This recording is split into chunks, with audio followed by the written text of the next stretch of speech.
Hey guys, Lawrence here for Nightbringer Fitness. Today I want to talk about a structure called light heavy training.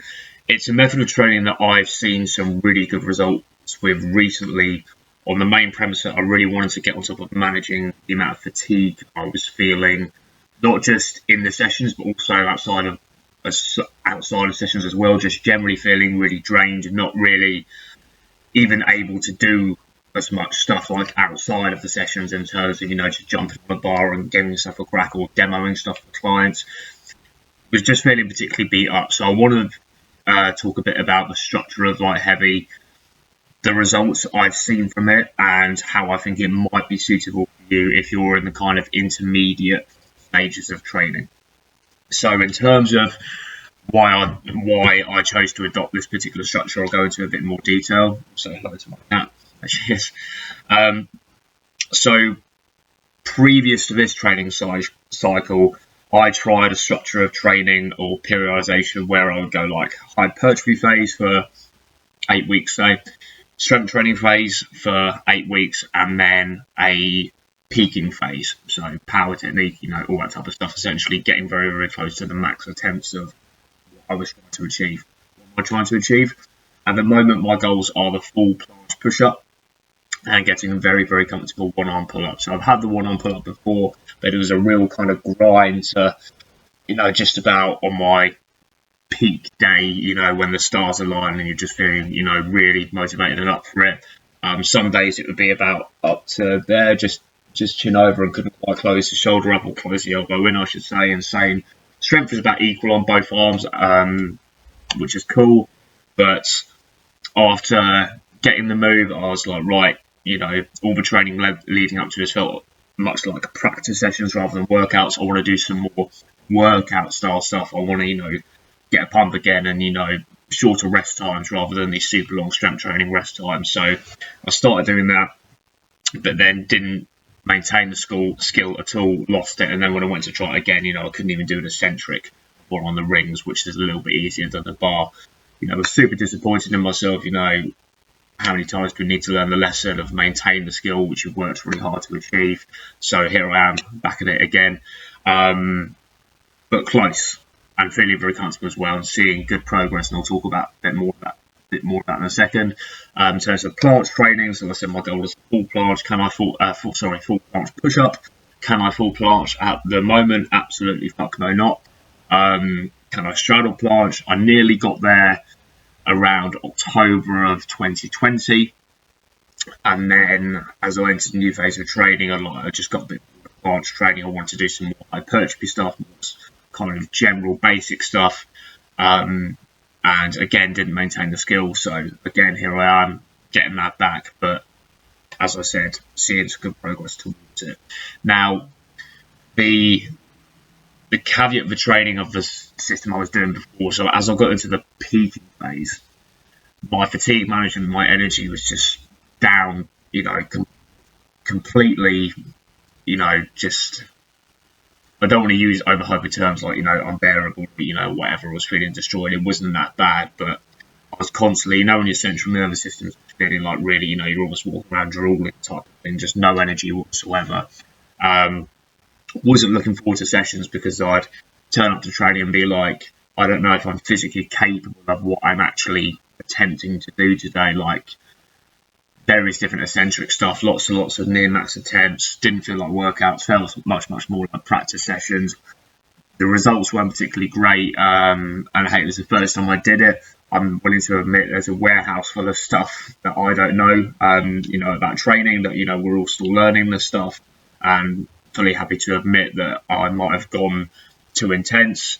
I might have not managed stuff. There's a million things that I could have done wrong, but I just found the system really didn't work for me. So what I decided to do, again, the main pain point being, okay, I need to manage my fatigue because I'm not only want to do this for like the hour or 2 hours that I'm training, but also I need to be able to demo moves for clients. I teach classes as well.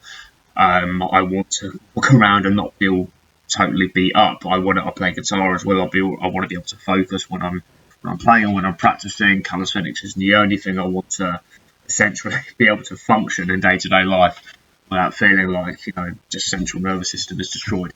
So that was the main premise of getting into light heavy.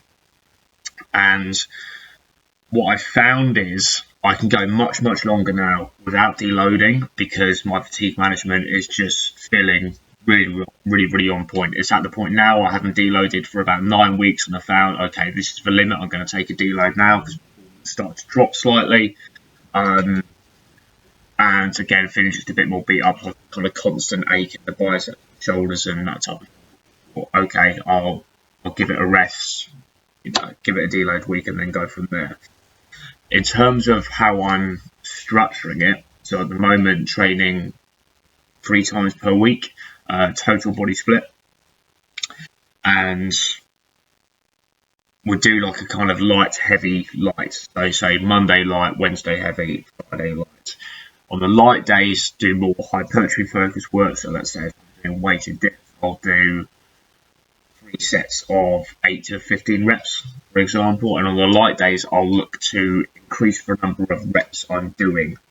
That's the measure of progress. So for example, let's say on Monday, I do 3 sets of 8. And then on Friday, I'll see if I can get 3 sets of 9, or like 9, 9, 8, or 9, 8, 8, something like that. On the strength days, I'll look to increase not the reps, but the intensity or difficulty of the move that I'm trying to do. So let's say if I'm doing tuck plants push-ups, on that Wednesday, I'll look to do, let's say, a 5x5 of tuck plants push-ups, and then maybe the next day, the next strength training session, the next strength training session, I can look back and say, okay, I did 5x5 on tuck plants push-ups. So how can I increase intensity? I could try and go for a more difficult progression. Probably not going to happen. We all know if you try just unfolding, you know, when you can just about do a tuck planche push-up, if you just try unfolding the knees into an advanced tuck, it's not going to happen, right? So, okay, I can look to increase intensity. What other methods? Ankle weights. Okay, so ankle weights in with like 2 sticks in either, or 2 weight sticks inside the slots on each leg. And then that's increased intensity. That's increased the weight that I'm lifting as I'm pushing myself, right? And then, okay, the next strength training session after that, put in another 2 on each, and then so forth. And then by the time that I've done that with a bunch of ankle weights in, like filled up all the space that I have on both sets of ankle weights, then maybe I can go back to body weight, but at a more intense progression.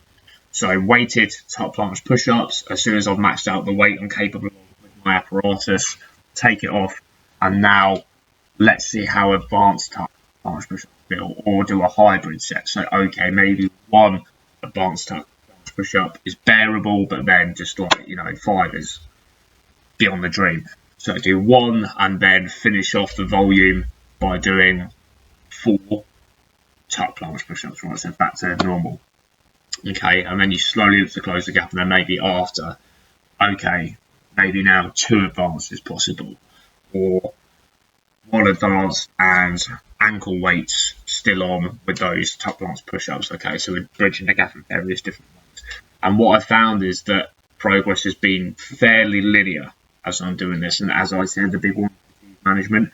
I'm not having to deload every 4 weeks, and even like, you know, that's generous. When I was doing the peaking phase, it felt like, you know, 3 days into the 3rd week, I'm already starting to see a slight drop. We're really fighting for, you know, as you should be, any amount of progress you can get, but just like this is seeming beyond slow. Feeling really super beat up, not feeling motivated to go in. You know, when you're not feeling motivated to go in, there's something's wrong, right, with your love training. So this is a method that I would suggest if you're in the kind of intermediate stage of training. And if you haven't checked out Overcoming Gravity, because a lot of, I'm not sure if I've mentioned this book yet, but a lot of the stuff that I've mentioned today, where I got the idea of light heavy from, is from reading Stephen Lowe's book Overcoming Gravity. Guys, if you're into calisthenics, I'm sure you've heard about it, but if you haven't read it yet, please go check this out.